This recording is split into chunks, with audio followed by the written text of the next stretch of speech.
નમસ્કાર મિત્રો. આજે આપણે જોઈશું સૂર્યને બળવાન કરવાના શાસ્ત્રીય ઉપાયો. તમને આ વિડીયો ગમે તો મારા પેજને ફોલો કરવાનું ભૂલતા નહીં. તમારા મિત્રોને, તમારા પરિવારજનોને આ વિડીયો શેર કરજો, જેથી કરીને તમામ લોકો સુધી શાસ્ત્રોક્ત માહિતી પહોંચી શકે. હું છું જ્યોતિષાચાર્ય ડૉક્ટર દિલીપભાઈ દવે. આપ સર્વેનું સ્વાગત છે. સૂર્ય પ્રત્યક્ષ દેવતા છે, નરી આંખે જોઈ શકાય છે. ગ્રહમંડળમાં સૂર્યનું અનેરું મહત્વ છે. સૂર્ય જ્યારે મેષ રાશિમાં આવે ત્યારે એ બળવાન થતો હોય છે, તુલા રાશિમાં નિર્બળ થતો હોય છે. ઘણીવાર એ અન્ય ગ્રહોની સાથે આવવાથી પોતાનું બળ ગુમાવતો હોય છે. તો જેમની પણ કુંડળીમાં સૂર્ય નબળો પડતો હોય અથવા તો હસ્તરેખામાં સૂર્યનો પહાડ નિર્બળ હોય તો એવા લોકોનો આત્મવિશ્વાસ ઘણો નબળો હોય છે. બીજાની સામે બોલવામાં એમને શરમ આવે છે, લઘુતા ગ્રંથિ અનુભવાય છે. સૂર્ય હાડકાનો સ્વામી પણ જ્યોતિષશાસ્ત્રમાં માનવામાં આવ્યો છે, જેથી કરીને હાડકાઓની પીડા પણ સૂર્યના કારણે થાય છે. ઉપરાંત હૃદય રોગ, થાક લાગવો, બેચેની લાગવી, આત્મવિશ્વાસનો અભાવ, પિતાની સાથે સંબંધો બગડવા, તમારામાં કોન્ફિડન્સ લેવલ એકદમ લો થઈ જવું, આ બધા સૂર્યના નિર્બળ હોવાના લક્ષણો જ્યોતિષશાસ્ત્રમાં બતાવવામાં આવ્યા છે.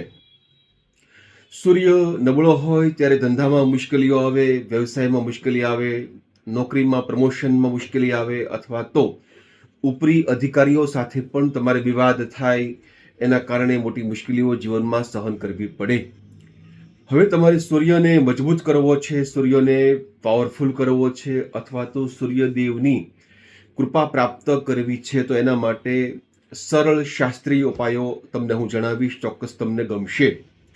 તમને આ વિડીયો ગમે ચોક્કસ તમે ફોલો કરજો, વિડીયોને લાઈક કરજો, તમારો પ્રતિભાવ કોમેન્ટ બોક્સમાં અવશ્ય લખજો. તમારે કંઈ જાણવું છે તો તમે મારો સંપર્ક પણ કરી શકો છો. વિડીયોને શેર કરવાનું ભૂલતા નહીં. સૂર્યને કૃપા મેળવવા માટે, સૂર્યદેવને પ્રસન્ન કરવા માટે, સૂર્યના આશીર્વાદ આપણને મળે એ માટે થઈને સૌથી સરળ શાસ્ત્રીય ઉપાયો છે. તમે સવારે ત્રાંબાના કળશમાં જળ ભરી એમાં કંકુ, ચોખા, શક્ય હોય તો લાલ ચંદન એમાં નાખીને, લાલ પુષ્પ એમાં નાખીને સૂર્યને અર્ઘ્ય આપો. સૂર્ય ઉદિત ન થયો હોય તો 3 અર્ઘ્ય, થઈ ગયો હોય તો 4 અર્ઘ્ય તમારે આપવાના છે. ગાયત્રી મંત્રથી તમે આ અર્ઘ્ય આપી શકો છો, જળ પ્રદાન કરી શકો છો. જળ પ્રદાન કરો ત્યારે તમારા હાથને તમારે એટલો ઊંચો રાખવાનો છે કે સૂર્યના કિરણો એ જળમાંથી પસાર થઈને તમારા ચહેરા ઉપર આવે.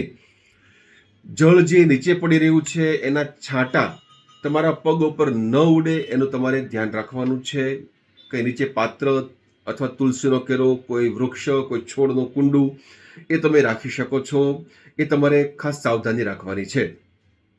ઉપરાંત સૂર્યનો એક સંક્ષિપ્ત મંત્ર છે, ઓમ ધ્રુણી સૂર્યાય નમઃ.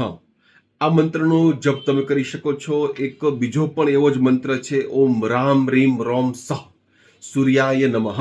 ઓમ રામ રીમ રોમ સહ સૂર્યાય નમઃ.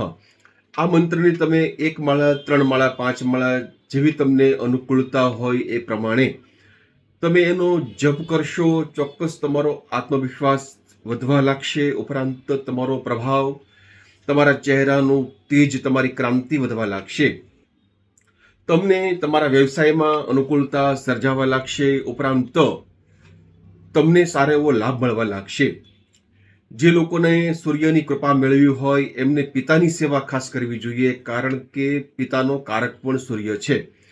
તમારા પિતાના ચરણ સ્પર્શ તમે નિયમિત કરશો, એનાથી પણ તમારો સૂર્ય મજબૂત થશે. તમને હૃદય રોગની મુશ્કેલી હશે અથવા તો તમારો આત્મવિશ્વાસ નબળો હશે તો એમાં તમને ખૂબ ફેર પડશે. તમે જે કામ કરો છો, નોકરી કરો છો, વ્યવસાય કરો છો, એમાં પણ તમને સારો એવો ફાયદો મળશે. સૂર્યદેવ ખૂબ શક્તિશાળી દેવ છે, પ્રત્યક્ષ દેવ છે. એની કૃપાથી જીવનમાં ખૂબ સફળતા મેળવી શકાય છે. ઉપરાંત આત્મવિશ્વાસ દ્વારા તમે ઘણા બધા જીવનમાં પ્રગતિના પંથે જઈ શકો છો. વિકાસના પગલાઓ તમે ભરી શકો છો. તમને સારો એવો ફાયદો થઈ શકે છે. સૂર્ય ઉપાસના માટે સૂર્યનું નંગ માણેક પણ સિદ્ધ કરી અને અનામિકા આંગળીમાં ધારણ કરી શકાય છે. એનાથી પણ ખૂબ સારો ફાયદો મેળવી શકાય છે. પરંતુ કોઈ પણ રત્ન ધારણ કરતા પહેલા કોઈ જ્યોતિષીની સલાહ લીધા પછી જ નંગ ધારણ કરવું. એમને કોઈ નંગ પહેરવા નહીં. નંગના જેમ ફાયદાઓ હોય, રત્નના ફાયદાઓ હોય, એમ એના ગેરફાયદાઓ પણ હોય. જો તમને અનુકૂળ ન થાય તો એ તમને વિપરીત ફળ પણ આપી શકે. જેથી કરીને તમારી કુંડળી કોઈ વિદ્વાન જ્યોતિષ્યને બતાવ્યા પછી જ તમારે રત્નો ધારણ કરવા જોઈએ. રત્ન ધારણ કરો તો એની પણ પદ્ધતિઓ છે. એમાં પણ પ્રાણ પૂરવો પડે, એના મંત્ર જાપ કરવા પડે, એની શુદ્ધિ કરવી પડે. ત્યાર પછી ધારણ કરો તો એ ચોક્કસ તમને ફળ આપતા હોય છે. મને આશા છે દર્શક મિત્રો, તમને આજનો વિડીયો અવશ્ય ગમ્યો હશે. તમે આ વિડીયોને લાઈક કરવાનું ભૂલતા નહીં, તમારા મિત્રોને મોકલવાનું ભૂલતા નહીં, મારા પેજને ફોલો કરવાનું ભૂલતા નહીં. ફરી પાછા આપણે જ્ઞાન સાથે, નવી વાતો સાથે, નવા વિષય સાથે મળીશું. રજા આપશો. જય શ્રી કૃષ્ણ, જય સિયારામ, નમસ્કાર.